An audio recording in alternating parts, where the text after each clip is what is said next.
Hello, Stars Aquatics here. I'm going to show you guys how to clean an aquarium. This aquarium is a 75-gallon aquarium. The aquarium was used for a snake, actually. I got it from a guy that had a snake in it. So they had dividers they actually glued in here, so there's all this hot glue and stuff on here. It removes pretty easily with just your fingers, but I'd probably scrape it off with a blade most likely. So we're not really too worried about that too much at the moment, but we gotta clean the inside of the aquarium. The inside of the aquarium is pretty gross. It's got all kinds of, from the old bedding and stuff the snake had in it. The aquarium does definitely look like it may have some scratches, so we'll find out when we clean it a little better because it's pretty nasty. So anyways, what we need to do to actually make this aquarium fish safe, 100% make sure there's nothing in there that harm fish, is we're going to use hydrogen peroxide actually to kill any bacteria or anything that's in the tank from the snake. We don't want nothing like that, so all we need to do is fill this aquarium with some water, and then we're going to pour we don't need a lot of this either. All we need is maybe like 5 ounces or something like that, or a couple tablespoons. And that's all you need in this water, and then we'll let it set overnight. We'll scrub it really good with a scrubber, and we'll let it sit overnight. Then we'll drain it and wipe the tank out, and then we'll rinse the tank again thoroughly to make sure that it's completely clean. First thing we're going to do though is this is going to be loud, we're going to plug this vacuum in, and we're going to try to get as much of the debris out of the tank as possible before we actually start scrubbing and stuff, so we don't have to worry about having a bunch of stuff being inside the aquarium just floating around, because it makes it harder to wipe it out if you've got a whole bunch of stuff floating. So anyways guys, this is going to be extremely loud, so I probably won't talk much during this process because you won't be able to hear me anyways. So here we go.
We're back in the aquarium now. Sorry about all the loud noise, guys. I really wish they did make a quieter vacuum, but so anyways, we got it to this point. It's a little bit better. As you can see, there is stuff. Sorry about the blurriness. Doesn't want to focus. But yeah, as you can see, there is definitely still stuff stuck down to the base that's not loose enough to vacuum up. But that's okay. Just grab it out of there and try to get everything clear. There we go. Okay. So anyways guys, we're definitely probably going to have to do some repairs on the stand too. I noticed that the stand does have some damage. Before I dare to fill it up with water, we're definitely going to want to make sure it can actually hold the tank. So remember to always look around and look for anything that's busted inside the stand. So if there's anything busted, you may have to you'll definitely want to make sure you know what you're doing before you do it. But sometimes it's worth just building a new stand. This one's got a couple spots where it fastens. That's actually busted on the stand. So I think I can repair it, which I'm going to try. And then I'll do a test fill to make sure it can actually hold the stand. That it can actually hold the tank full of water. So we're definitely going to want to make sure we do that right. Because we definitely don't want a stand to collapse. That definitely is really bad. So the next step would be to fill this with water. Add the peroxide. You can also use vinegar if you'd like. If you don't feel comfortable using peroxide, you can use white vinegar and you can add that into the tank. It'll do the same thing. I'm just using peroxide because it's what I got at the store at the moment. And I've used it a few times and I'm definitely too worried that it can harm any fish at all. You definitely have to rinse the aquarium out completely. So that's what I'm going to use to take care of this situation. And then we're definitely going to inspect all the caulking on the fish tank. I do see some damaged spots on the silicone. So it is definitely possible that we will have to reseal this aquarium before we can actually use it. So I'm probably going to do a test fill. If it holds water, then we will clean the aquarium, but I think I'm still going to replace the silicone on the inside of the tank because it's definitely damaged and we do not want the silicone to fail in the future. There's definitely some chunks taken out of the silicone. So we will have to reseal this aquarium, so it's going to have to be done definitely around the base, so we might as well just do the whole thing if we're going to do a little bit. So that'll be another thing we're going to do, but first things first, we're going to try to get the inside of this aquarium cleaned. And then the stand will have to be cleaned, and then we can set it up. So guys, if you want to see me actually fill this up, I will have to hook a hose up really quick, and I'm probably got to make a part 2 on that, just so you guys can see it, because I ain't got the hose hooked up at the moment. So I'll see you guys in the next video, which will be very soon. I will be hooking the hose up. Alright, be right back. Alright guys, we're back. Now we're going to fill the aquarium. We'll turn the water on. Right back. Turn on.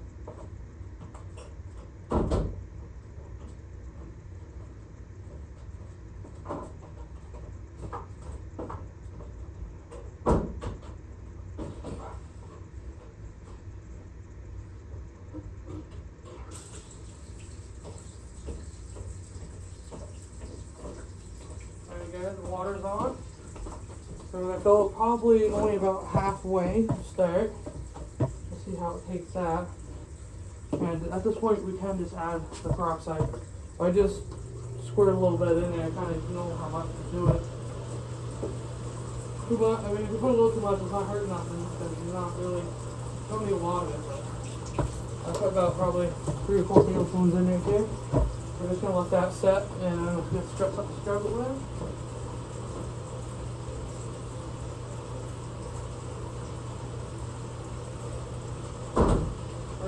Something that we're not going to use in the aquariums regularly. We're going to take this. This is one I use just to clean the really dirty tanks in the beginning. And after I get the tanks cleaner, I use a different one for that process. But I definitely don't want to have any chances of adding different bacteria into my aquariums at my house. So if you guys can do this, make sure you get a brush specifically for dirty aquariums. And you only use it for the dirty aquarium. When we give this a little stir and this will start scrubbing the inside of this aquarium. And most likely we'll have to use razor blades to remove some stuff. So, here, I'm going to give you a better view of what I'm doing. Maybe I can angle it so you can see a little bit better. Sorry about all the moving things around. Definitely not very easy. This room is kind of full of junk at the moment. So let's scrub this tank. The outside of it's definitely going to have to be cleaned.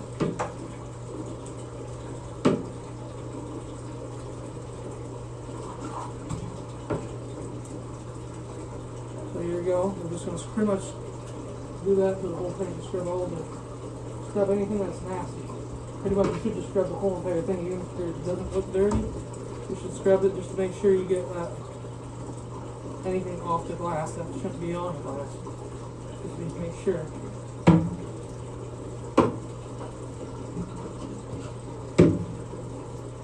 Okay. This is definitely going to take a little while. So, just giving you an idea of what I'm doing. For sure. I might, it's up to you if you want to watch this all, but I might go to the next video, just go to the next step, but I'm going to scrub it for a little bit just to show you. It shouldn't take too much longer actually to scrub the face panel with the glass. But anyways, yeah, so after this is fully scrubbed, and definitely if you have a razor blade, it doesn't hurt to take a razor blade to scrape some of the bigger stuff off the glass before you scrub it. It definitely would save you some time. Just make sure you don't scratch the glass with the razor blade. Other than that, it definitely saves tons of time.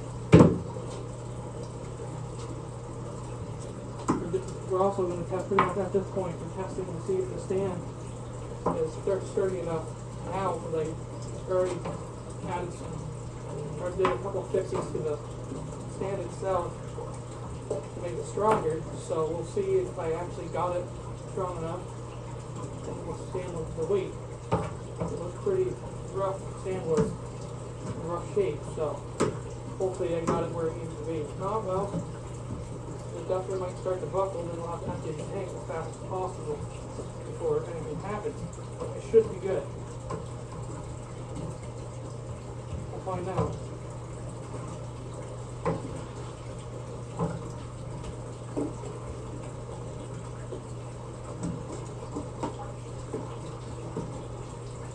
Okay, I've pretty much got the face panel almost done on the front. We do got to do the back panel still. All this stuff is really on there. That's why, I mean, you don't have to scrub it right off the back like I'm doing. You could let it sit overnight if you have the time to do that. Me at the moment, fortunately, I only got limited time to do things. So this is the moment I have to do it. So I'm going to have to do it all now while I have the time. So, but if you guys have time to let it sit overnight, definitely it would come off a lot easier if you fill the tank to the tippy top, because everything would definitely help remove it. If you let it sit overnight, it'd be a lot easier to remove the stuff that's stuck to the glass. Still have to scrub it, I mean, just not as hard.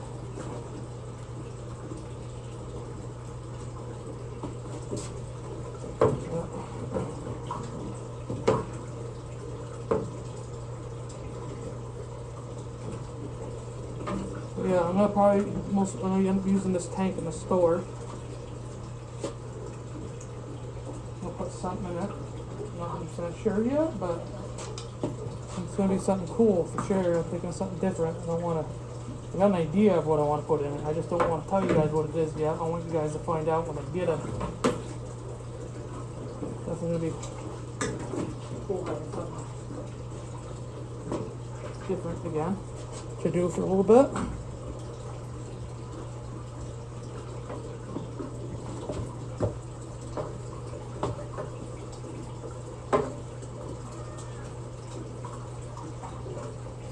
But either way you look at it, you're going to have to let this water sit overnight, even after scrubbing the whole tank before, because you're going to want that peroxide or vinegar to hold in the tank overnight for 24 hours at least, to make sure it killed all the bacteria and then pathogen that could be in the water from the reptiles.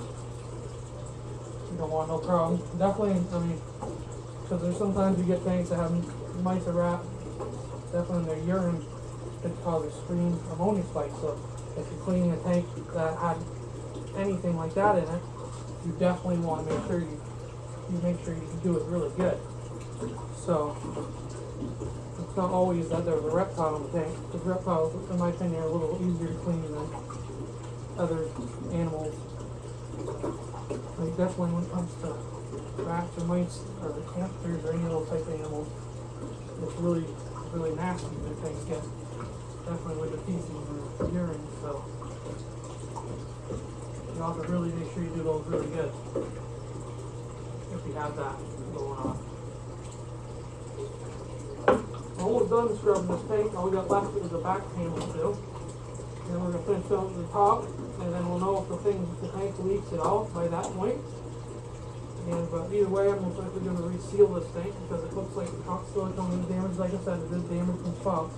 Even if it doesn't leak, it would probably leak in the future if we don't take care of that problem. So we definitely have to make sure we address the problem before. We don't want to have a tank full of fish and then have the aquarium start leaking in the future. So make sure if you guys, I know it's kind of a pain if you don't leak, you know, you're like, oh yeah, we're probably going to be just fine. Well, maybe for a little while you will be, but after that point, and if you don't take care of the problem, do you really want to have to deal with it in the future when the tank is full of water? Probably not.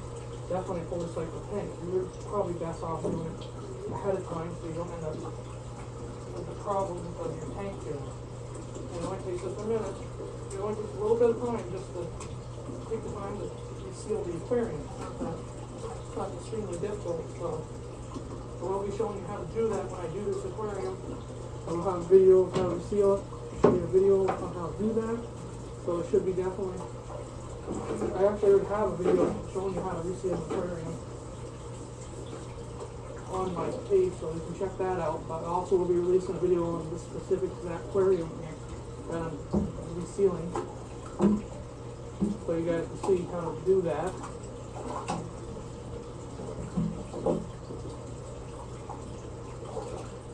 Actually doesn't look too scratched up, the glass of it. It was actually surprising.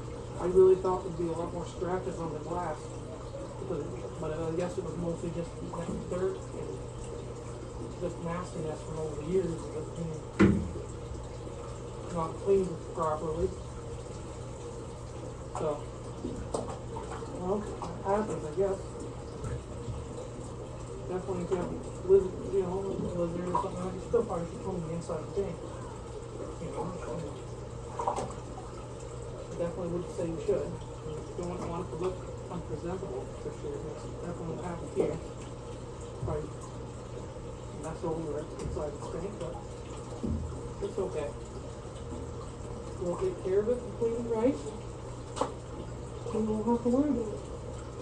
I'm going to clean the base of the tank and do a little scrubbing on the base and on the corners. Don't want to go too hard on the silicone, but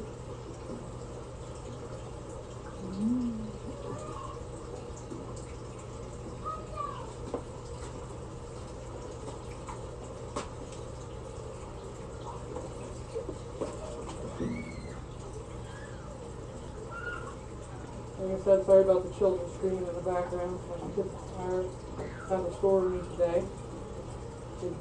So wife's here, she's gonna be home at the store today, so we got a babysitter for the kids, so we gotta bring them to work, unfortunately, until this works. So there's definitely some background noise, guys, and so that's what all that background noise is, if you're wondering. So here's this, and that's pretty much that point. We scrub the whole tank. Definitely need, the outside is definitely dirty, so we will have to clean the outside, and we got a little bit of stuff on the back there that we'll have to scrub with a razor blade because it's stuck to the glass. It's some glue of some sort. So yeah, I guess I'll definitely see you guys in the next video. Don't forget to hit that like button. Definitely subscribe. Don't miss out on the content. Okay, I'll see you in the next video.